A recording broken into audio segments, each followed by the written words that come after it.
শিক্ষার্থী বন্ধুরা, আজকের অনলাইন ক্লাসে সবাইকে স্বাগত। আশা করি তোমরা সকলেই ভালো আছো, আমিও ভালো আছি। তো আমি কুমার রঞ্জিত সুব্রত, সহকারী শিক্ষক, মোহাম্মদপুর উচ্চ বিদ্যালয়, জগৎবের, পাটগ্রাম, লালমনিরহাট। তো শিক্ষার্থী বন্ধুরা, তোমরা সকলে জানো যে বর্তমান আবারও কোভিড-19-এর কারণে সারা দেশের শিক্ষা প্রতিষ্ঠানগুলো বন্ধ করে দেওয়া হয়েছে এবং ইতিমধ্যেই সরকার প্রতিষ্ঠানগুলোতে অনলাইন ক্লাস পরিচালনার জন্য নির্দেশনা দিয়েছেন, যার কারণে মূলত আজকে আমি তোমাদের সামনে এই অনলাইন ক্লাসে হাজির হয়েছি। তো শিক্ষার্থী বন্ধুরা, আজকে আমি তোমাদের নবম ও দশম শ্রেণীর তৃতীয় অধ্যায়ের কিছু সমস্যা নিয়ে আলোচনা করব। তো শিক্ষার্থী বন্ধুরা, চলো আর কথা না বাড়িয়ে আমাদের মূল পর্বে ফিরে যাই।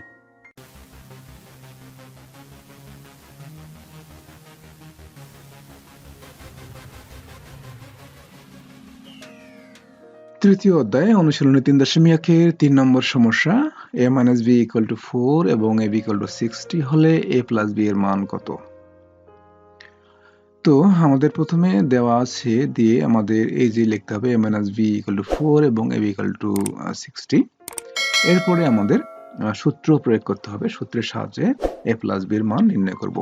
তো a + b এর মান নির্ণয় করতে হলে আমাদের এই অনুসিদ্ধান্তের সূত্রটি প্রয়োগ করতে হবে। a + b² = a - b² + 4ab। এরপরে আমরা এখানে যেহেতু a - b এর মান দেওয়া আছে, তো এখানে আমরা a - b এর মান 4 বসাবো এবং স্কয়ার আছে স্কয়ার দেবো, তারপরে প্লাস এখানে 4 * ab এর মান হচ্ছে 60। তারপরে এখানে 4 এর বর্গ হচ্ছে 16 প্লাস এই দুটো গুণ করলে হচ্ছে 240। এখন আমরা এগুলো যদি যোগ করি তাহলে হচ্ছে 256। তো এখন আমাদের a + b² এর মান এখানে বের হয়েছে।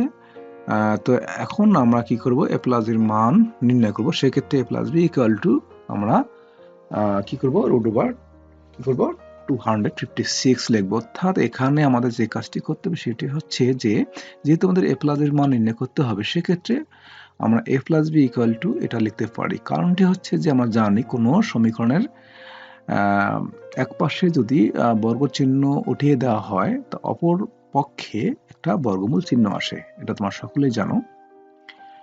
তো এটার বর্গমূল এখন নির্ণয় করি আমরা। তো এটার বর্গমূল হচ্ছে কত, 16 হবে এবং এখানে সামনে একটা প্লাস মাইনাস চিহ্ন দিতে হবে। কারণ আমরা জানি যে যদি আমরা কোনো সংখ্যার বর্গমূল নির্ণয় করি, সেক্ষেত্রে বর্গমূল চিহ্ন উঠিয়ে দেওয়ার পরে সামনে একটা কি হবে, সেই সংখ্যার সামনে একটা প্লাস মাইনাস চিহ্ন দিতে হবে।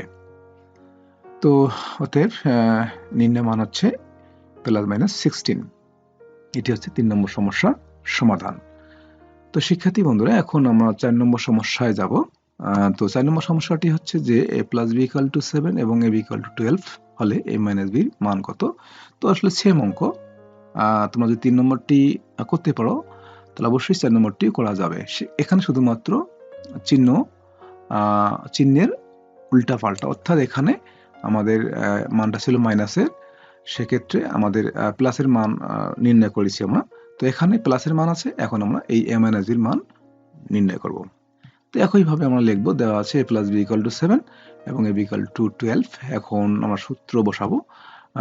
আমরা জানি ওই a - b² = a + b² - 4ab। তো এখানে আমরা এর আগে যে অনুসিদ্ধান্তের সূত্রটি প্রয়োগ করেছিলাম সেটি ছিল এটা কি, এখানে আমরা a + b² = a - b²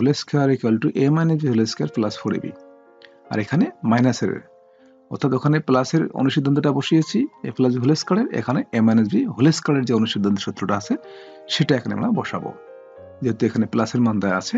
অতএব আমরা এখানে যে a + b এর মান হচ্ছে 7, এখানে 7 বসাবো, তারপরে স্কয়ার -4 4 ab এর মান হচ্ছে 12। এখন আমরা এটার বর্গ করব। 7 এর বর্গ হচ্ছে 49, তারপর হচ্ছে -4 আর 12 গুণ করলে হচ্ছে 48। তো এখন আমরা যদি বিয়োগ করি তাহলে হচ্ছে হয় 1। একইভাবে আমরা এই যে আগের মতো করে আমরা এখানে যেহেতু স্কয়ার রুটে দিয়েছি, এবার সে কি হবে, একটা √/, চিহ্ন আসবে, অর্থাৎ বর্গমূল চিহ্ন আসবে। এখন 1 এর বর্গমূল হচ্ছে 1 এবং সামনে একটা কি হবে, প্লাস মাইনাস চিহ্ন আসবে, অতএব নির্ণয় মান হচ্ছে +-1। শিক্ষার্থী বন্ধুরা, এতক্ষণ থেকে আমি তোমাদের এই তৃতীয় অধ্যায়ে যে সমস্যাগুলো নিয়ে আলোচনা করলাম, আশা করি তোমরা বুঝতে পেরেছ। তো আমাদের যে কথাটি থাকবে বা আমার যে কথাটি থাকবে সেটি হচ্ছে যে আমি আজকে যে তোমাদের অনলাইন ক্লাসটি নিলাম সেটি অবশ্যই যেন তোমাদের বাকি বন্ধুরা দেখতে পারে, এই জন্য তোমরা অবশ্যই ক্লাসটি শেয়ার করবে। তো শিক্ষার্থী বন্ধুরা, আজকে এই পর্যন্তই। সকলেই ভালো থাকবে এই আশাবাদ রেখে সকলের সুস্বাস্থ্য কামনা করে আজকে এখানেই শেষ করছি। সবাইকে ধন্যবাদ।